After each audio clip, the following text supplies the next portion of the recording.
Baik, sahabat-sahabat Sonora, sahabat-sahabat Bincang Otomotif Sonora, Sonora FM 92 Jakarta hadir kembali, Bos lebih tepatnya bersama Bos Bebin, Bebin Juana, sahabat Sonora, dan senang sekali kita ketemu sahabat-sahabat setelah sepekan kita berpisah dan hari ini tentu saja adalah ya hari yang spesial ya. Tentu kita akan membahas banyak sekali topik-topik menarik seputar otomotif dan yang lagi tren memang sekarang pilihan terkait dengan kendaraan antara EV atau juga mobil konvensional yang masih menggunakan bahan bakar minyak gitu ya. Pertimbangan-pertimbangannya sudah kita bahas kemarin dan saat ini kita hari ini akan membahas tentang apa sebetulnya sih. Mungkin ini juga bisa menjadi insight atau menjadi bahan pertimbangan ketika Anda ingin ganti mobil, mau ke EV misalnya tahun 2026 ini, resolusinya pengen ganti mobil. Nah, kira-kira kalau EV itu apa saja sih kelemahan-kelemahannya atau weaknesses-nya yang mungkin harus kita perhatikan dan gimana kita bisa eh, mengcover itu, mencari strategi untuk menghadapi kelemahan-kelemahan itu. Bersama Pak Bebin Juwana kita akan bahas pada pagi ini dan tentu saja kita juga live TikTok nih. Selamat pagi teman-teman yang sudah bergabung. Tadi ada dari Muara Enim, Sumatera Selatan, dari BSD, dari Jakarta, dari mana lagi? Dari Bandung, Bogor juga ada sudah bergabung semua via TikTok. Silahkan nanti kalau ada yang punya pertanyaan-pertanyaan boleh ketikkan langsung di kolom live chat. Termasuk juga ada satu pertanyaan nih Pak Bebin, kita punya utang nih Pak Bebin. Tapi saya harus sapa dulu Pak Ya, Bebin. Selamat pagi Pak Bebin. selamat petang. Salam sejahtera buat kita semua. Kita masih seringkali dihadapkan kepada pilihan yang ya antara mudah dan tidak mudah untuk membuat keputusan. Apakah saatnya untuk beralih ke kendaraan EV atau tetap bertahan dengan pilihan kendaraan motor bakar atau kita masuk ke kendaraan hybrid yang Hmm, sekarang ini tidak hanya didominasi oleh produsen dari Jepang dengan konsep hemat bahan bakarnya, tetapi juga konsep hybrid yang baru, di mana kita ditawarkan untuk mampu menjangkau jarak yang lebih jauh hmm, dengan mengisi penuh tangki bahan bakar sekaligus charging penuh baterai yang ada di kendaraan. ya, Sehingga konsepnya tidak lagi berbicara berapa bahan bakar yang bisa dihemat, tetapi ketika berjalan dengan tenaga listrik, berapa jauh bisa ditempuh. Karena beda nih, hybridnya sudah setengah mobil listrik. Nah, ini hmm, saya baru ketemu istilah yang apa ya, yang mudah dicerna. Hybridnya sudah setengah mobil listrik. Anda bisa melakukan charging di rumah dengan colokan charger biasa tanpa beli wall charging katanya yang sekarang ini berkisar antara 5 sampai 7 juta plus ongkos instalasi dari PLN yang ada di kisaran 1,5 sampai 2 juta. hmm, Tetapi colokan listrik biasa bisa dipakai untuk melakukan charging hybrid yang satu ini. oke, Dan ketika baterainya sudah 100% dan Anda bersiap untuk keluar kota, artinya Anda mempunyai kemampuan jarak tempuh yang lebih jauh. oke, oke. Jadi tadi saya memakai istilah mobil setengah listrik, yang setengahnya lagi mendapat dukungan dari motor bakar untuk melakukan charging di perjalanan. Jelas ya, charging selama perjalanan. Jadi Anda tidak harus berhenti mencari SPKLU, nggak perlu. Kalau ketemu syukur, karena dia bisa di-charge juga dengan colokan yang ada di SPKLU. Di rumah bisa dipakai colokan biasa Oh, oke. ke stop kontak listrik yang kita punya 220 volt. Nah, ini kan seru, ya kan?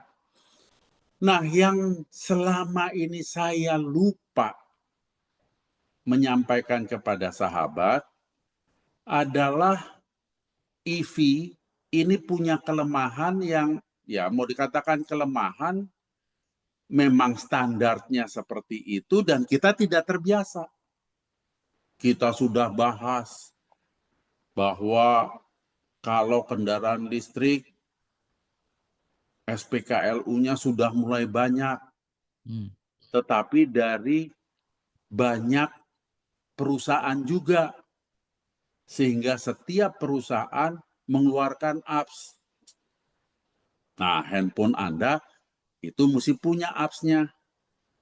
Jadi Anda sampai ke SPKLUA, kalau tidak punya aplikasinya si A, ya nggak bisa ngecharge. Nah, kalau Anda punya aplikasi di handphone A, B, C, D, itu juga harus ada isinya. Iya kan? Ya biarpun 50.000 atau 100.000 per aplikasi, tapi kan harus ada isinya. Kalau nggak bisa juga. Gitu. Itu yang pertama.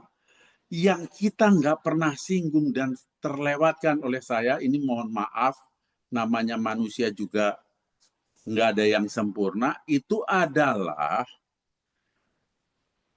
mobil listrik dan mobil hybrid ini yang tidak menyediakan ban serep.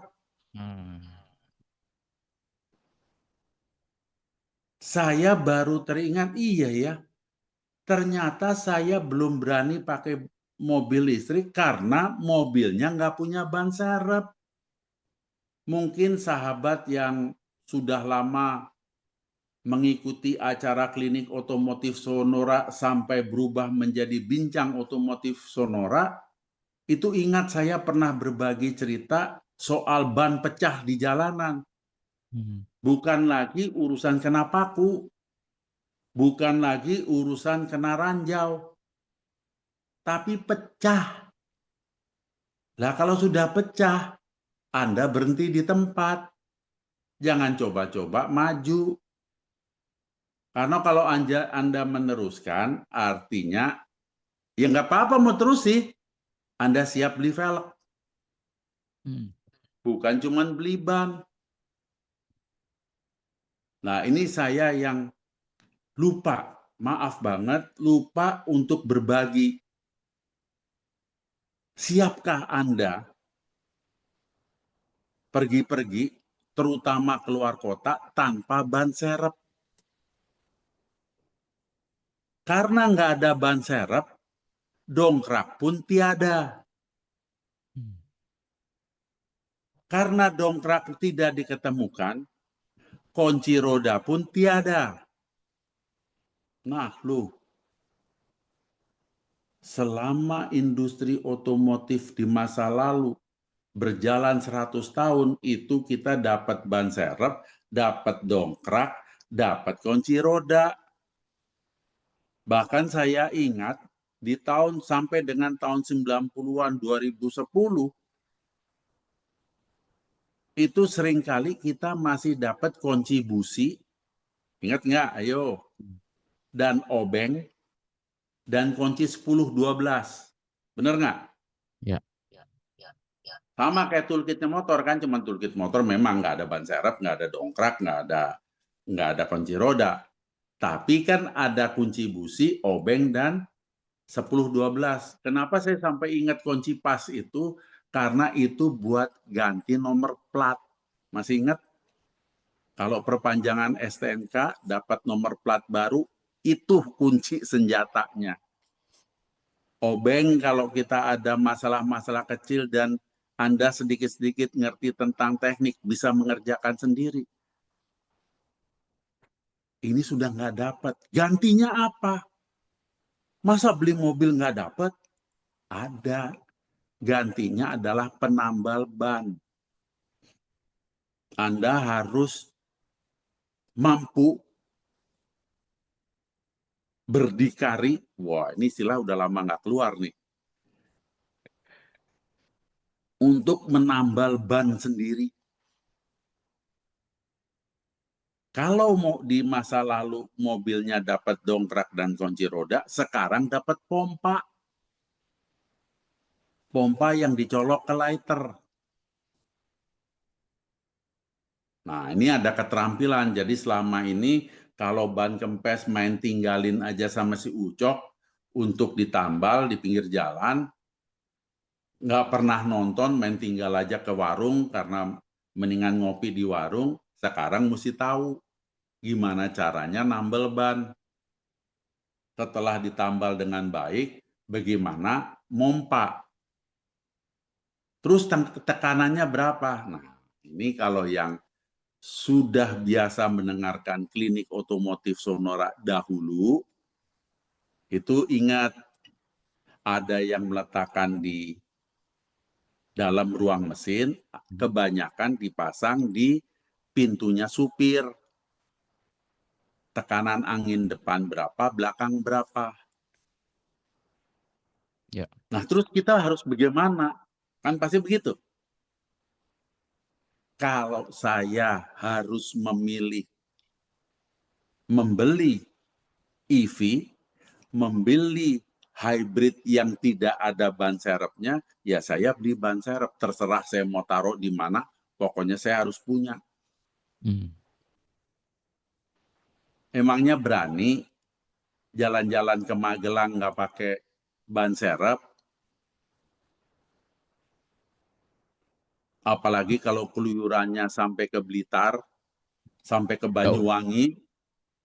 Jauh banget, Pak. Nah, justru itu. Berani nggak pakai ban serep. Memang, Anda akan mengatakan, tapi konyol ya. Kan ruang bagasi jadi tersita sebagian. Ya mau nggak mau. Itu konsekuensi. Berani nggak jalan nggak pakai ban serep?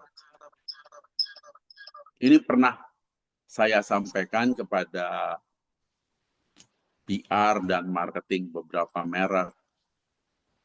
Kok rasanya di Indonesia nggak bisa jalan tanpa ban serep. Berjalan tanpa punya dongkrak. Punya ban serep nggak punya dongkrak buat apa? Jadi itu beli satu set tuh.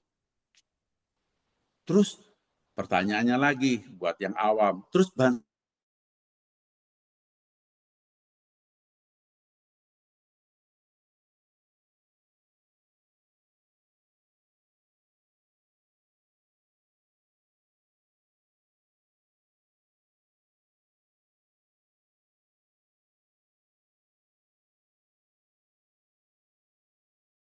terdampar. Perlu penolong supaya tidak terdampar. Coba di tengah jalan tol. Yang katakanlah exit gate-nya 100 kilo lagi. Mau apa coba? Mau dipaksain jalan. Tadi saya sudah sampaikan. Anda siap-siap beli velg. Apalagi mobil listrik loh. Kan kita sudah bahas berkali-kali. Mobil listrik itu mobil yang berat. Bobotnya biasanya di atas 2 ton. Seringan-ringannya 1,8 sampai 2 ton. Seringan-ringannya.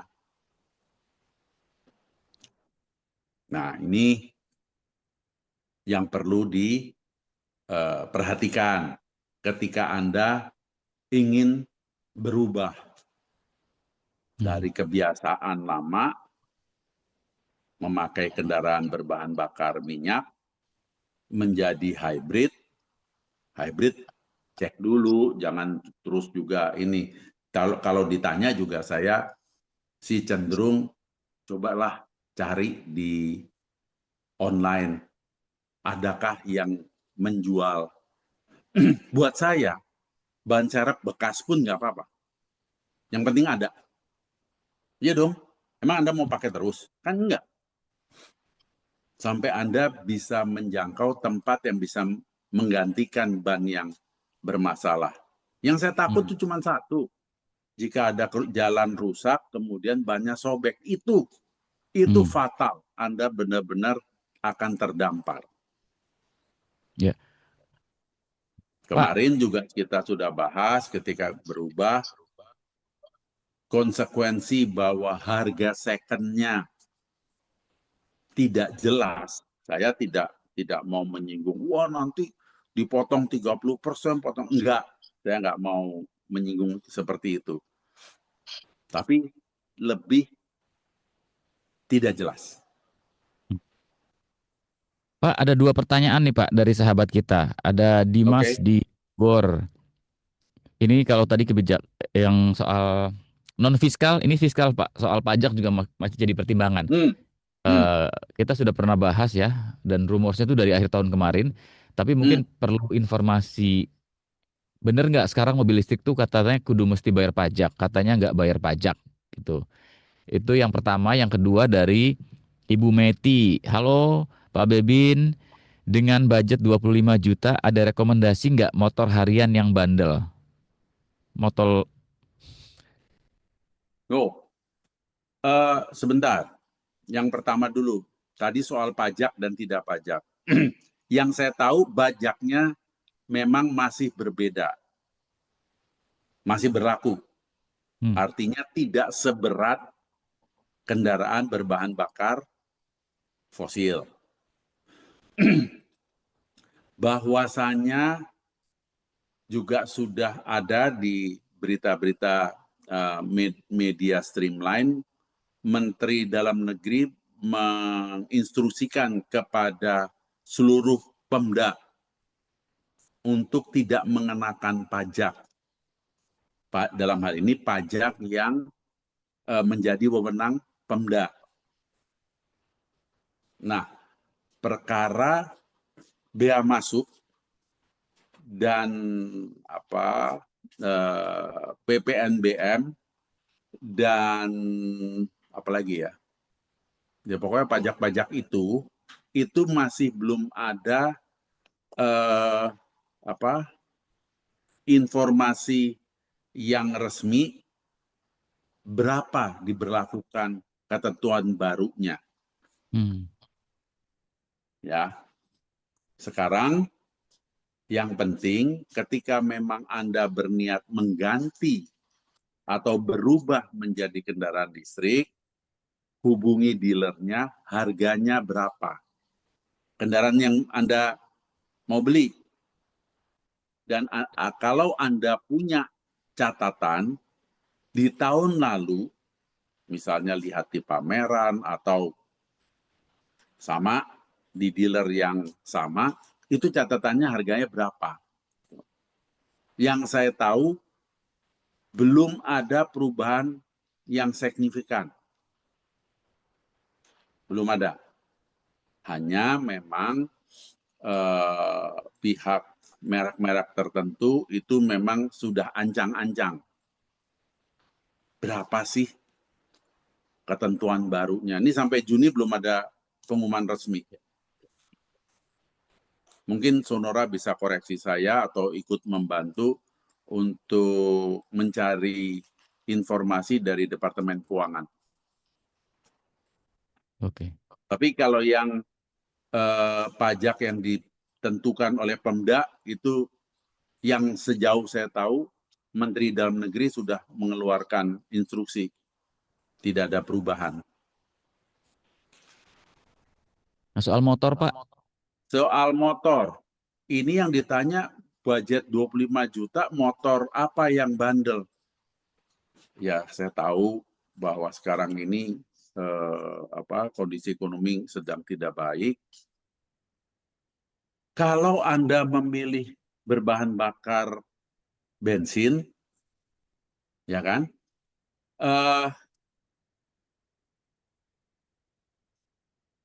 Merek-merek yang ada di Streamline yang sudah jelas reputasinya, itu yang Anda pegang. Kalau Anda mau memilih motor listrik, saya kok cenderung bertanya kepada saudara-saudara kita yang jadi ojol, yang pakai motor listrik. Memang kedengarannya aneh gitu ya, tetapi ini kan kendaraan yang masih baru, yang istilahnya kan masih sedang membangun reputasi. Seberapa bandelkah, seberapa... Jadi maksud saya gini, kita memang butuh mengetahui data berapa besarnya baterai, berapa jauh jangkauannya, berapa cepat waktu chargingnya. Kan kita akan nge-charge di rumah gitu kan. Masa mau ke restoran terus numpang nyolok kan, restoran mana misalnya, atau rumah sakit lagi ke rumah sakit yang menyediakan stop kontak gitu ya. Tetapi ya itu, saya seringkali ketika naik ojol bertanya, Mas ini rewel enggak? Seberapa hemat dibanding dulu sampean pakai bahan bakar, beli bensin gitu kan, dan seterusnya. Itu untuk mengumpulkan informasi aja gitu. Ya. Karena penawaran banyak loh kalau motor. Ya kita kan nggak tahu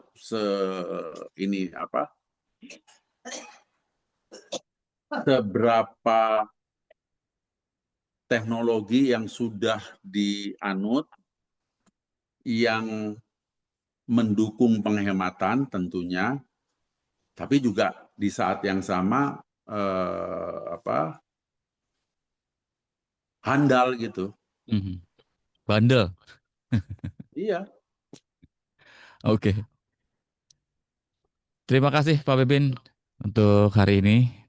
Teman-teman juga terima kasih untuk antusiasmenya dan semoga menjadi insight yang bermanfaat untuk kita semua. Kita ketemu lagi di Bos minggu depan.